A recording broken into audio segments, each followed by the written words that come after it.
guess I should have stayed. Stayed when I knew better, but love had me looking the other way. You had me doubting myself, shrinking just to make you feel tall. But I had to lose that version of me to remember who I was at all. I cried in silence, I broke behind a smile, but I ain't even flinched when I deleted your name from my dial. Well, I hope you guys enjoyed that montage at the museum. It has such a beautiful flower garden for butterflies, and they have all the bees out there, you guys. And I absolutely love that place. Well, I want to start off the chat talking about beauty. I seen this TikToker. She talked about how beautiful women can feel a bit lonely, you know, and I felt like it was true.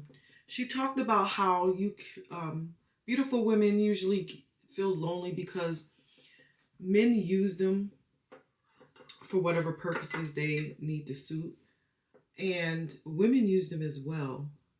And so just society as a whole makes beautiful women feel lonely, and they have to isolate themselves. And so that's what I wanted to talk about today. Beauty and why the isolation.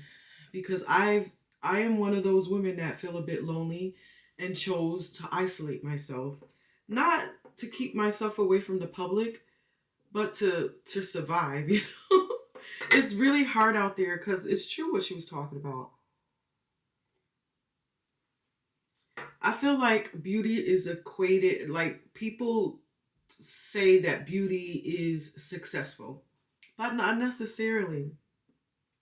Like that song Beyonce made, Beauty Hurts. I forget the name of that song, but she said beauty hurts in the song. And it really, really does, you know? You do feel lonely because you have to protect yourself all the time. But what struck me out the most when this young lady was talking about beauty, she was saying that she was beautiful and everything, and she felt beautiful, and that she is beautiful, but she had a filter on, you know?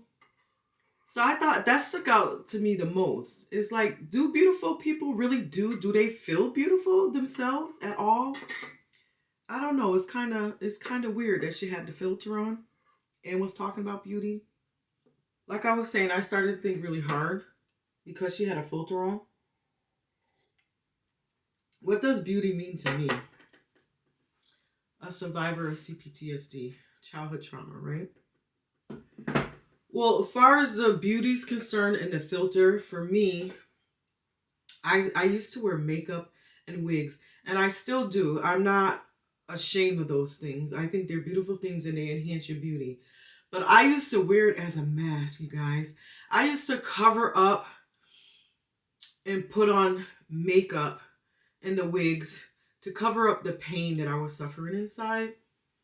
And I wanted to mask myself with more beauty so people can see me, and I presented myself as a beautiful woman, although I am without the makeup. So I don't need that anymore. I start to believe that real beauty is in deep awareness of yourself and who you are and what you want in life, and healing, especially if you have childhood trauma. So I took off the makeup and stuff, and that's what you see now, guys. I don't wear makeup in my videos anymore, and I don't wear wigs, but I still do. And you'll see me with wigs and makeup on in certain videos, sponsor videos, you know, because you have to present yourself a certain way for work, you know.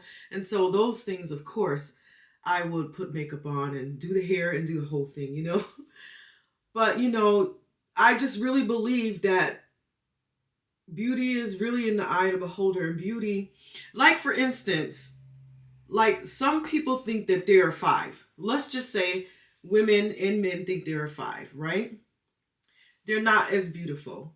But when you start to put the things that they do, their worth, whether they clean and cook, they're good cooks, they're good cleaners, they're good sewers, they're good caretakers, nurturers. When you put all those things into a factor on how people beauty is perceived, a 5 can turn into a 10 just by the things that she can do and how she present herself and how she love other people and nurture other people, right? Like the realness, nothing fake, So you can take a 3, a 5, and make her a 10 because of her qualities, her worth, And a lot of guys think differently. Wow, I think about it back then when I was deep in my CPTSD and my healing journey, trying to heal. That makeup and those hair wigs, man, those were survival for me. It was survival. It was whether I got up and performed and did what I was supposed to do for the day. Because I felt so ugly inside, And I was beautiful. I've always been beautiful. And like I said, when you know your worth, even if you're a 3, even if you're a 1, or whatever you consider yourself, even a 10, when you factor in the qualities that you have, that you bring to the table, so people say, the things that you bring to the table, you turn into a 100, not a 10, more than a 10, when you bring in your worth. And the only way you know your worth is when you heal. So beauty to me, when I was unhealed in my childhood trauma, was fake and superficial. But I don't want to be that person anymore. I'm this new person, and I'm so happy that I'm this new girl and I'm healed. And now I can be the woman that I always wanted to be and is, okay? That's right. And I feel good about myself. So I hope you guys like the fact that I don't wear makeup and I cut all my hair off too, as you can see, guys. I washed my hair. I just got out of the shower. But yeah, that's what I want to talk about. And even with, another thing, like in the garden, in the first montage that you've seen coming in, you guys, that garden had so much natural, God-given beauty. It was so natural. Like I seen this beautiful butterfly, this monarch butterfly fly by. It was so beautiful. And I haven't seen a monarch butterfly in such a long time. And then the bees was buzzing around at the flowers and everything and getting their food, they're getting the pollen from the flowers and everything. Oh gosh, it was so natural. And you see how I was noticing how free they were naturally. And so hence, dear, that's why I took off the mask. Like I said, I am the woman that I always wanted to be now. And I don't take that glory at all. That glory goes to Jehovah God. He's the one that guided my feet and my path to healing. And so here I am today, and I'm so much happier. And I hope that you guys like the new me. The healing journey, knowing who you are and what you want in life and being that person plays a big part in your healing. Also, there's other things that play a part, like self-care. And most importantly, the one recently is inner child work for childhood trauma.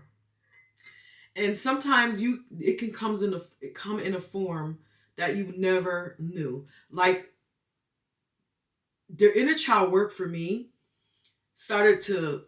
I started to notice that my grandchildren, that I saw it in them, and it was right before my face all along, okay? And I want to show you that journey. And the next clip is going to be as I get ready for, oh, come on with your car horn. Stop it, turn it off. I'm sorry, guys. That journey, I'm going to show you how that distracted me. Well, anyway, the journey that I had with the kids the other day, Juju and Gigi, we had such a good time. And that was part of my inner child work right there, seeing myself through them and healing through them. And you guys, you got to find ways to heal. And if you have grandchildren or children, whose horn, like mine, Israel, turn your horn off. Oh, Israel, his car always does that every morning. So anyway, the inner child work, I saw it in my grandchildren, and I want to share that with you guys. So take a look at this. And then I'll see you back after I worship and get ready for the other part of healing, and that's self-care. So I'll see you in a little bit. I gave you all of me, even the parts I should have saved. Stayed when I knew better, but love had me looking the other way. You had me doubting myself, shrinking just to make you feel tall. But I had to lose that version of me to remember who I was at all. I cried in silence, I broke behind a smile, but I ain't even flinched when I deleted your name from my dial. I found me in the ruins you left, built back stronger with every breath. You thought I'd break, but baby I rose, turned my pain into glitter and gold. Now I walk like I know what. Why do I look so Do it again. Gigi, you gotta take a look at this. But I found me. You made me question my shine, dim me just to glow. Took every ounce of my love and left me in the cold. But I lit candles in the dark, spoke life back into my name. I'm not the girl you used to be, I'm the woman who walked away. I wear my healing like designer, glowing up, feeling finer. You missed the girl you could control, but she packed up her pain and let it go. I found me in the wreckage and fire, rose from the ashes, climbed even higher. You thought you broke me, but I became free. The version of me you never believed I'd be. So keep your lies and your empty peace. Hey, hello, sunshines. It's been 2 days since you last saw me on film, on the camera, I mean. And I've been having a wonderful 2 days since I filmed for you guys. I hope y'all enjoyed the exercise routine and the talk that we had about beauty and isolation and loneliness, you guys. I thought it was a really good topic to touch on, and you guys go ahead, don't hesitate to put in the comments how you felt about it, okay? Go ahead and put it down there, whether positive or negative.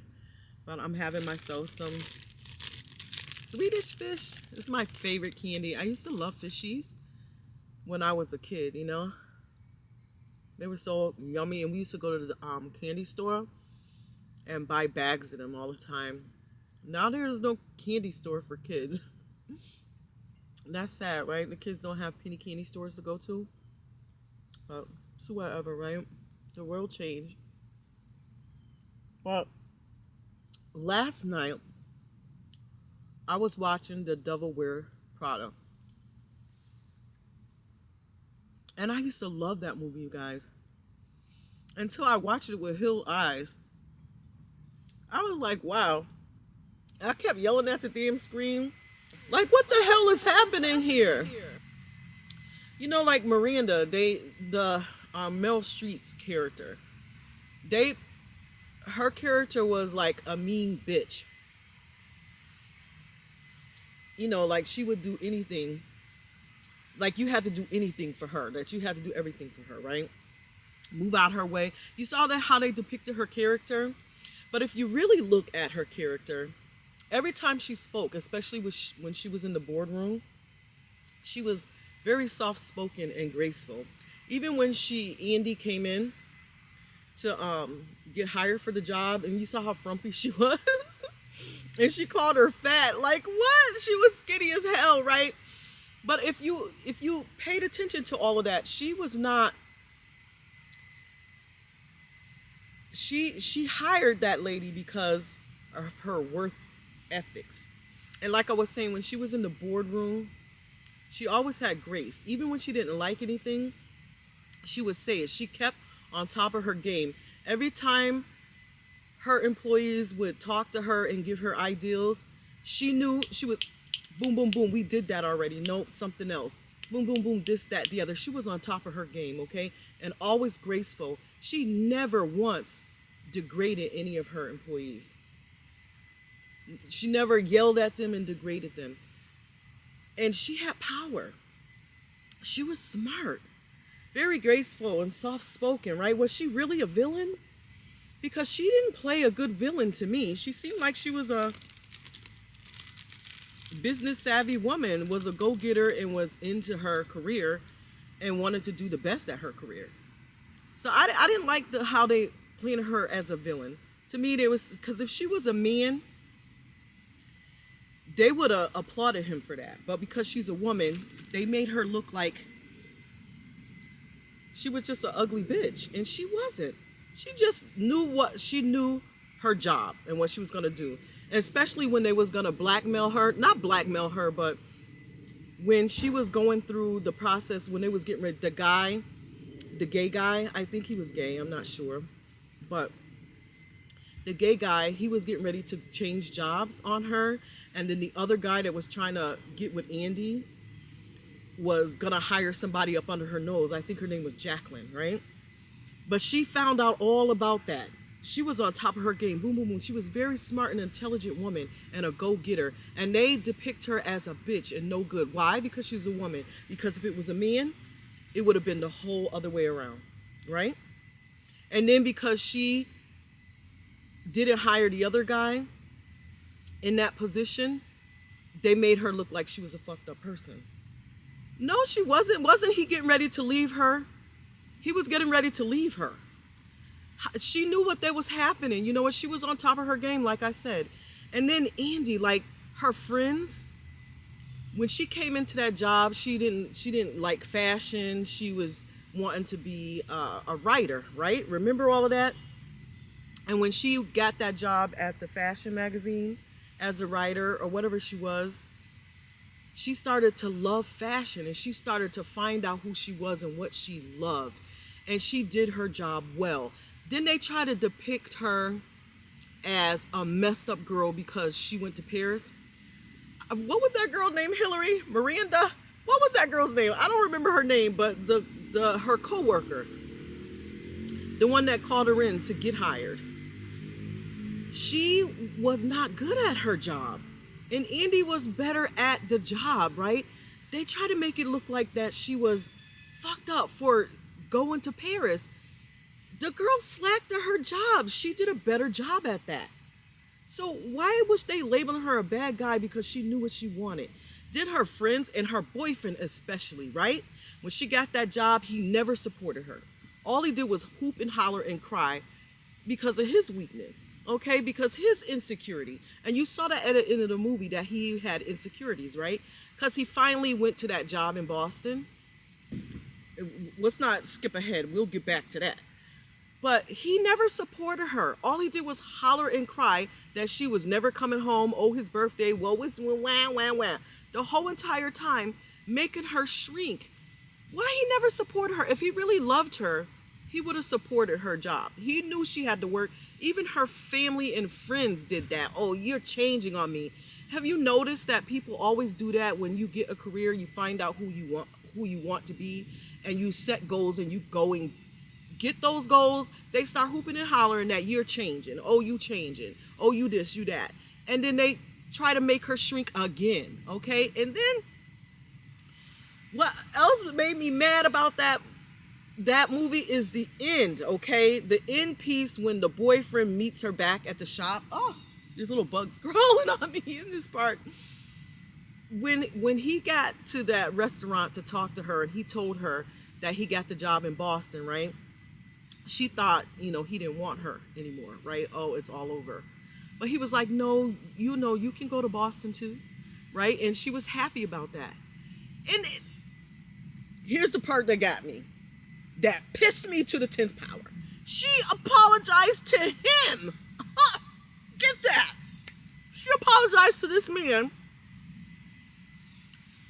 for doing her job good, for going after what she wants, discovering herself and loving herself. They made that woman shrink so much. And you can tell that she was conditioned. Because like the part when they said, bring the clothes, put in the closet, and put the book on the table. And then when she got there, the little girls, Miranda's daughters, her boss's daughters, was upstairs and called her upstairs, and she was conflicted on what she wanted to do. You can tell that she was a people pleaser. Classic childhood trauma. Classic, let me tell you. They made that girl go up them stairs, right? And she went up the stairs because she wanted to people please them. She went against what her orders was just to please another person. And that right there let you know her character through the whole part, that she wanted to please people, right? And it's instead of herself. And in the end, she get rewarded by going to a job that was dingy, back dirty. She is happy if she shrunk herself. You guys, did y'all see the end of that movie where she was in there with all them books and stuff? And it was not, you guys, my camera battery died. I had to put another battery in. Oh, there's a helicopter passing by. Let's wait for it to go by.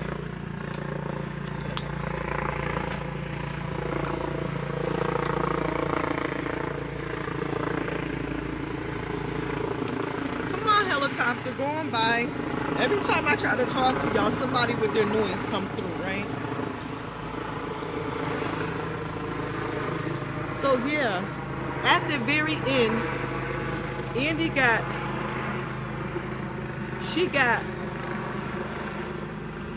celebrated because she shrunk herself.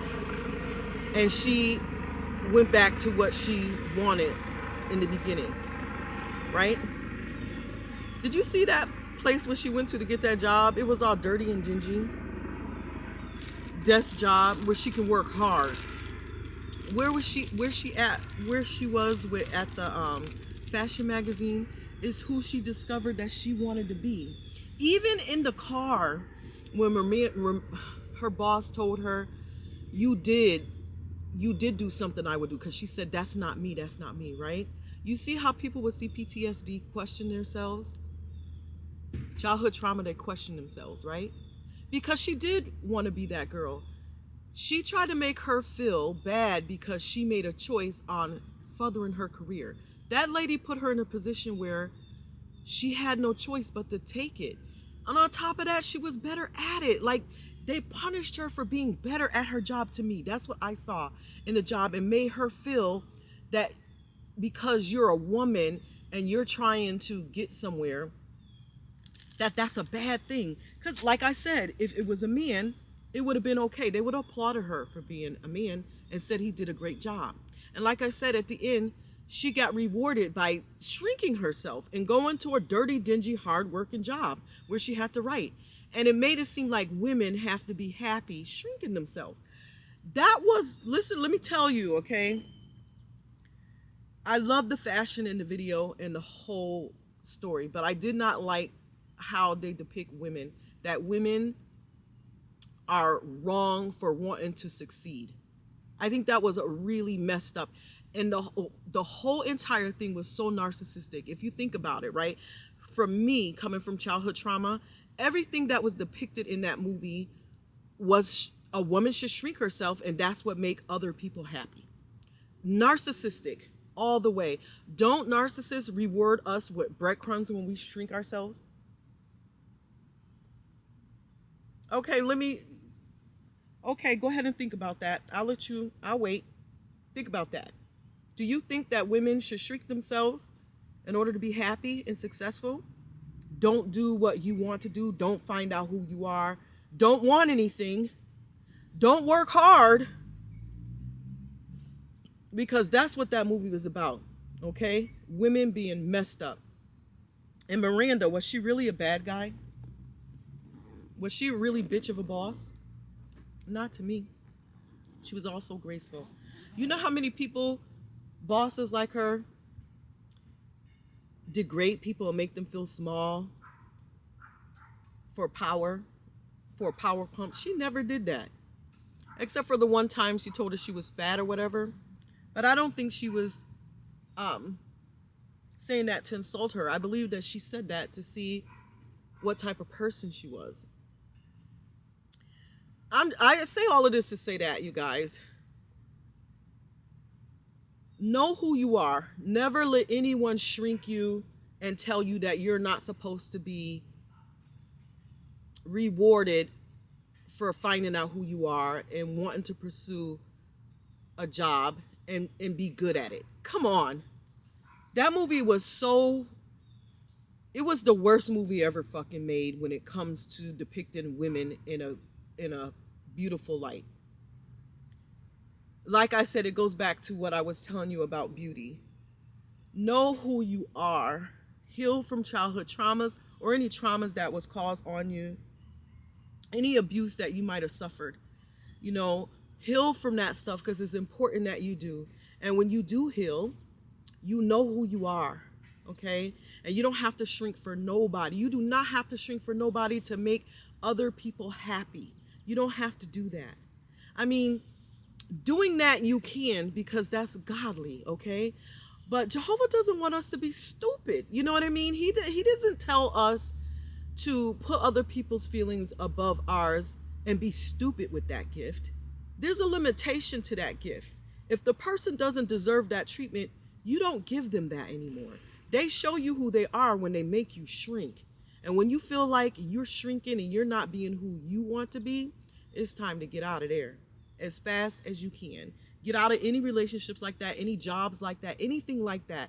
Get away from family members even. I'm sorry to say, family members, if they're making you shrink and telling you that you got to shrink and do what, and cater to them still. You see how they did that to her? Like telling her that, like, none of them supported this girl. You saw how she showed up at the gallery for this girl, but only thing she can do is talk shit. And you saw how the guy was just trying to get access to her. He was a liar the whole time. He was just trying to get access. So, and he knew that she was a people pleaser. You see, that whole entire movie, what was that? That flew by us. That whole entire movie just pissed me off, guys. So go ahead and put it in a comment what you thought about The Devil Wears Prada. I think it's the worst movie that was ever made. And they lied to us. They lied to us. You shrink and you'll get the guy. Support the guy. You see how she was willing to support the guy? But he was not willing to. My camera is acting up. It's hot. It's overheating. And it doesn't want me to continue to film. But you guys, this is a wrap. This is a close of the video. I'm gonna, you guys, just let me know what you thought about The Devil Wears Prada down in the comment section, you guys. I would love to chat it up with you about what you thought of that movie so we can converse with each other and just talk about it, okay? If you ever felt that way in your life where people, once you found out who you were, people decided that you was a bad person just because you found out who you were and what you liked and what you want to do in life, you guys. So I'm gonna say goodbye, and just know, you guys, if you haven't subscribed already, go ahead and subscribe to my channel and hype this up. I think we can only hype up shorts, so if you watch any of my shorts, you guys make sure you're hyping it up so my community can grow, okay? So we can go on this journey together, okay? And trust and believe, I'm gonna keep continuing to bring you content, healing content through fashion, just like this, okay? So I'll see you in the next vlog. Bye, guys. So keep your lies and your empty peace. I lost you.